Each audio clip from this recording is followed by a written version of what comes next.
மற்றொருவர் முன்மொழியலாம், ஒருவர் அவரை வழிமொழிய வேண்டும். முதல் நிபந்தனை, தலைவர் அந்த 3 பொறுப்புகளில் ஒரு பொறுப்புக்கு அந்த பொறுப்பு இன்னார் அவர் பெயரை சொல்லி இன்சியலோட ஊரையும் சொல்லி அவரை நான் முன்மொழிகிறேன் என்று நம்முடைய உறுப்பினர்கள் ஒருவர் சொல்ல மற்ற ஒருவர் வழிமொழிய வேண்டும். உடனடியாக அவருடைய பெயர் இந்த போர்டில் எழுதப்படும். நீங்க தயவு செய்து நேரத்தை விரயம் பண்ணாமல், சும்மா விளையாட்டுக்கு நம்ம ஹம்சபுக்குகளாக மாப்பிள்ளை மச்சான்னு பழகி இருப்போம், அவரை சபைக்கு பிரபலப்படுத்தணும் அப்படிங்கிறதுக்காக அவர் பேரை சாதாரணமாக 2 பேர் கிண்டலுக்குன்னா தயவு செய்து சொல்ல வேணாம். இதனால நேரம் விரயமாகும். ஓரளவுக்கு செயல்பட வேண்டும் என்ற ஆர்வம் உள்ளவர்கள், நாம் இன்னார் என்று நமக்கு தெரியும், அப்படிப்பட்டவர்களை தயவு செய்து முன்மொழிய வேண்டும், வழிமொழிய வேண்டும். அவருடைய பெயர் போர்டில் எழுதி போடப்படும். அவருக்கு விருப்பம் இல்லை என்றால் உடனடியாக அப்பொழுதே பதிவு சொல்ல வேண்டாம். பேரை எழுதிடுவோம். கடைசியில வாபஸ் வாங்குவதற்கான வாய்ப்பு கொடுக்கும் பொழுது அவரு நான் அதில் நிற்க விருப்பம் இல்லை என்று சொன்னா அந்த பேரை அழிச்சிருவோம். கடைசியில 3 பேர்களுடைய முன்மொழிவு வழிமொழிவு முடிந்ததற்கு பிறகு ஒவ்வொரு தலைவருக்கான இன்னார் அதை என்ன சொல்றீங்க அப்படின்னு கேட்கும்போது அல்ஹம்துலில்லாஹ் என்று சொன்னா அந்த பேர் அப்படியே இருக்கும். அவர் போட்டியாளராக கருதப்படுவார். இல்லை எனக்கு விருப்பம் இல்லை அப்படின்னா அந்த பேர் அளிக்கப்பட்டு விடும்.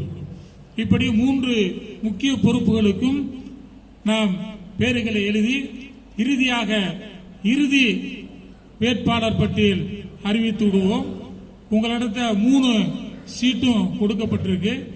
எல்லாரும் வந்து இங்கே ஓட்டு போடுறது சிரமம் என்பதன் காரணமாக ஜும்மாவுக்கு பிறகு உண்டியல் வசூல் பண்ற மாதிரி நம்ம தேர்தலுக்கு உறுப்பினர்கள் ஆளுக்கு ஒரு வாலிய, தலைவர் செயலாளர் பொருளாளருக்குரிய வாலியை கொண்டு வருவாங்க. நீங்க பேரை எழுதி அந்த வாலியில போடலாம். கண்டிப்பாக இதுல செல்லாத ஓட்டு என்று உண்டு எப்பவுமே. அதுல நம்ம சில குழப்படிகளுக்காக தேவை செய்து தமிழில் மட்டும் தான் எழுத வேண்டும். ஏன்னா அரபில சிலர் வீச்செழுத்துல அப்படி இப்படி எழுதிடுவாங்க.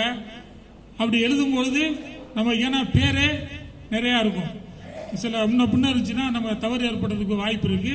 அதனால் தமிழ்ல எழுதுங்க.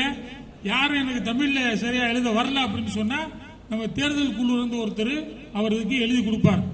அதனால அது ஒன்றும் பிரச்சனை இல்லை. அரபியில் எழுதினால் அந்த ஓட்டு செல்லாததாக கணிக்கப்படும். ஒண்ணு, ஏன்னா அது நம்ம ஆலிம் சாக்களுக்கு எப்படி சட்டம் போடுது அப்படின்னு நினைக்காதீங்க. ஏன்னா சூழ்நிலை சரியான முறையில் எந்த விதமான குளறுபடி இல்லாமல் நடத்த வேண்டும் என்பதற்காகத்தான் இந்த ஒரு ஏற்பாடு. 2வது, ஒரே கார்டுல உதாரணமா தலைவருக்கு பச்சை கார்டு, செயலாளருக்கு மஞ்சள் கார்டு, பொருளாளருக்கு அந்த ரோஸ் கலர் கார்டு கொடுத்திருக்கிறோம். இதுல மாத்தி எழுதிட்டா தலைவர் கார்டுல செயலாளர் எழுதிட்டாலோ இல்ல செயலாளர் கார்டுல தலைவர் எழுதிட்டாலோ அதுவும் செல்லாத ஓட்டாக கணிக்கப்படும். இந்த அட்டையை தனியா வச்சுக்கோங்க. இது நமக்கான முதல் உரிமை சீட்டு, அன்பளிப்புக்கான சீட்டு. இதை நம்ம ஆரம்பத்தில் நுழையும் போதே டோக்கன் கொடுக்கப்பட்ட சீட்டு. இது தனியா வச்சுக்கோங்க. தலைவருக்கானது பச்சை கலர், செயலாளருக்கானது மஞ்சள், பொருளாளருக்கானது ரோஸ். அங்கனே எழுதி பேனா இல்லாதவங்க இந்த பேனா இருக்கு வாங்கிக்க, பக்கத்தில் வாங்கி எழுதி மிக விரைவாக ஒரு அரை மணி நேரத்தில் இன்ஷா அல்லாஹ் அந்த ஓட்டு பதிவு முடிஞ்சிடும். அதற்கு பிறகு அந்த